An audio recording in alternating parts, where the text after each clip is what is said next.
Otika kosolola.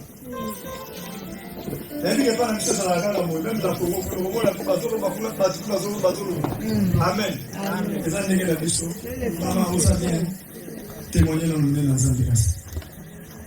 Amen. Ça fait déjà depuis mercredi, alors ça fait depuis mercredi que je suis dans cette église. Mercredi, c'est ça, papa. Lundi. Depuis le lundi que je suis ici dans l'église. Témoignage au même pasteur a évité. Alors ce témoignage, même le pasteur n'est pas au courant. Un jour, on a témoigné parce que Amen. Je n'ai jamais témoigné, même le pasteur ne sait pas, et je me suis dit, un jour je vais devoir témoigner parce que Dieu est grand.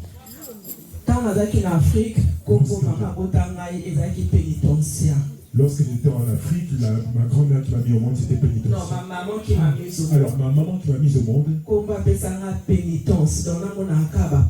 Alors, mon qu'elle m'avait donné, c'était pénitence. Je dois toujours voir la difficulté. J'ai beaucoup souffert. J'ai souffert beaucoup.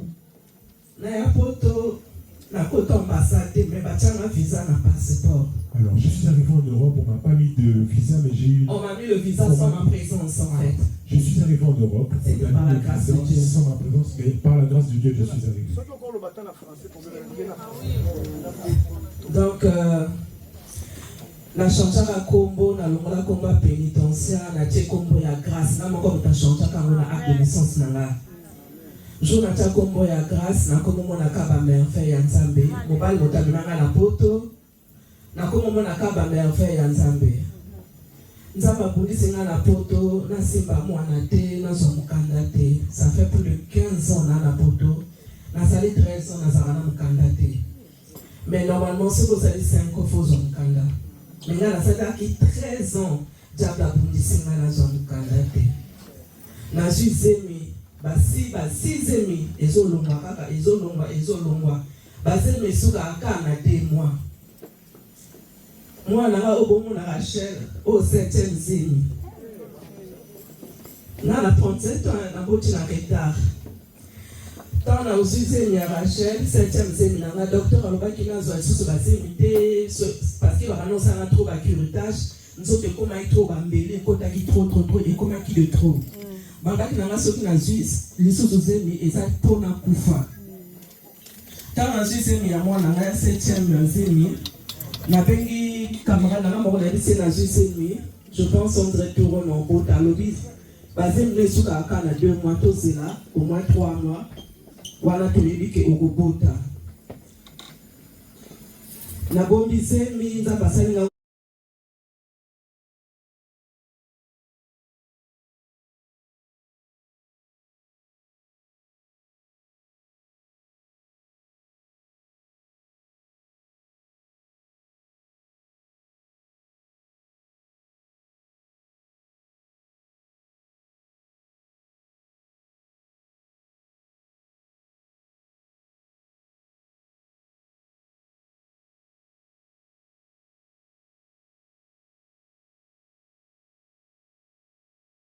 na balai vraiment kosambela.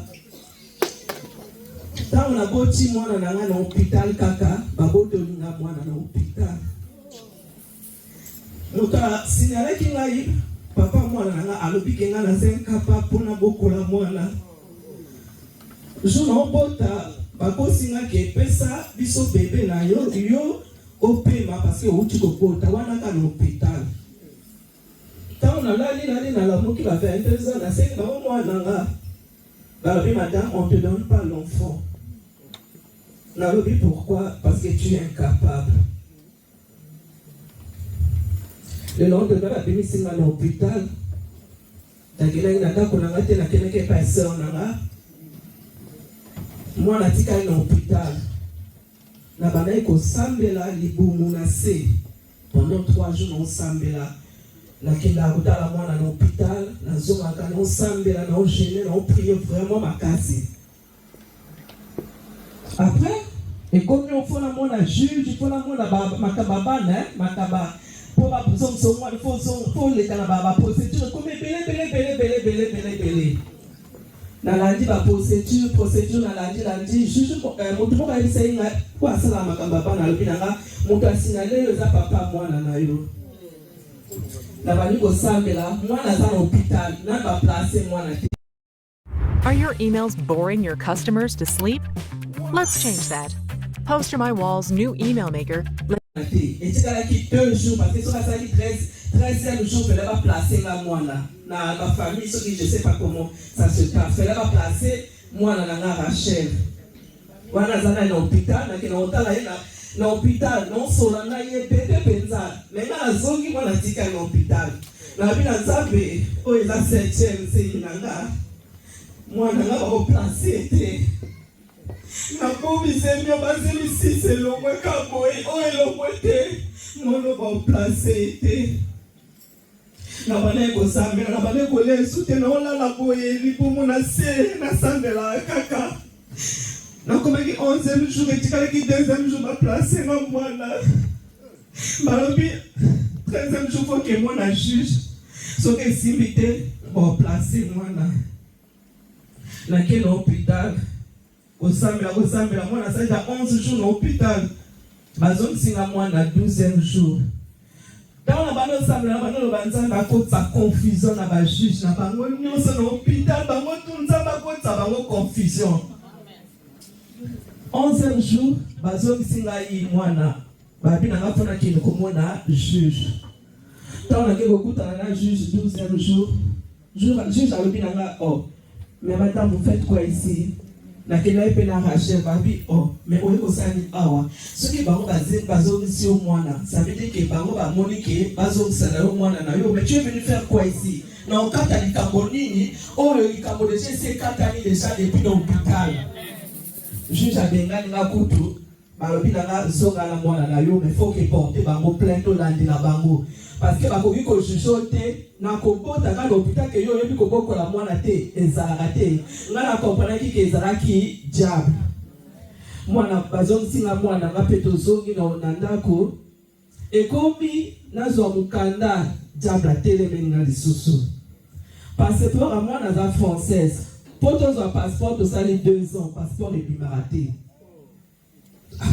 nabi nzambe oyo sisotini makambo nini nazomona passeport ebimaka te 2 ans ebimaka te esprit moko lobi na ngai na change environnement place na bana ekovanda quartier nyonso to bapréfecture soki bamairie soki banini nzambe alobi na ngai longwa nani kuna na change liso ndako nakosoki na 91 nakoti passeport ya mwana passeport esalika 2 semaines apamba passeport na mokanda nzela moko ebimi nzambe amalamu nzambe amalamu nzambe abundisi ngai na mwana 7e lelo mwana bimi njo naobota mwana nga bazoloba na nga mwana nga na tâche de naissance ana elonge bango ka na hôpital baoloba te toopere mwana na yo botolongola etage eza awa nabi te eza sina ya nzambe aza motu munene auti musika 7e zemi tuna ye na koti abi na ngai ye aza lokwa bazemi elongwa te ye aza Rachel nayebi Rachel histoire ya Bible azalaki n'importe qui te nabaki na bango botikanga mwana nga na tâche de naissance oyo nayebi ke aza elemo nzambe moto atindi ngai ye tozala na espoir nzambe acapable nzambe capable. Moi j'ai la foi, je m'appelle Grâce. Na uti na nzambe wana musika boseka nga sa mwana na simbi lipamboli na ngai mpo na nzambe. Que Dieu vous bénisse.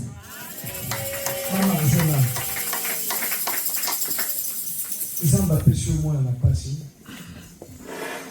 Nzambe ayebi vi na yo nyonso sur la terre. Et nzambe alingi restaurer vino. Nzambe alingi akomisa yo Maman Grâce dans le Seigneur.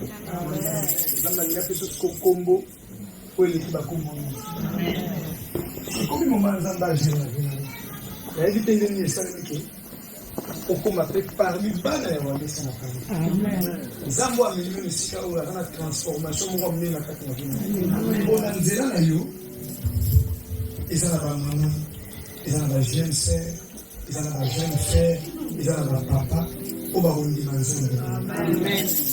Conseil dans les amours. Les mots de ma colonne, ils ont la pour la vie. Ils ont ma boutique à ton quel que soit le moment, mais dit les autres mots. Il appelle à l'existence ce qui n'existe pas. L'église, la ligne de la Bamoko, Dieu sans Zambo Akutana Namba, Akutana. Zamba fouler la porte dans le Seigneur. Zamba saler les mots. Dieu a fait sur la grâce. Oh, Zamba Osana, et à la liste de mes amis. Saint-Esprit. Quel est ma âme?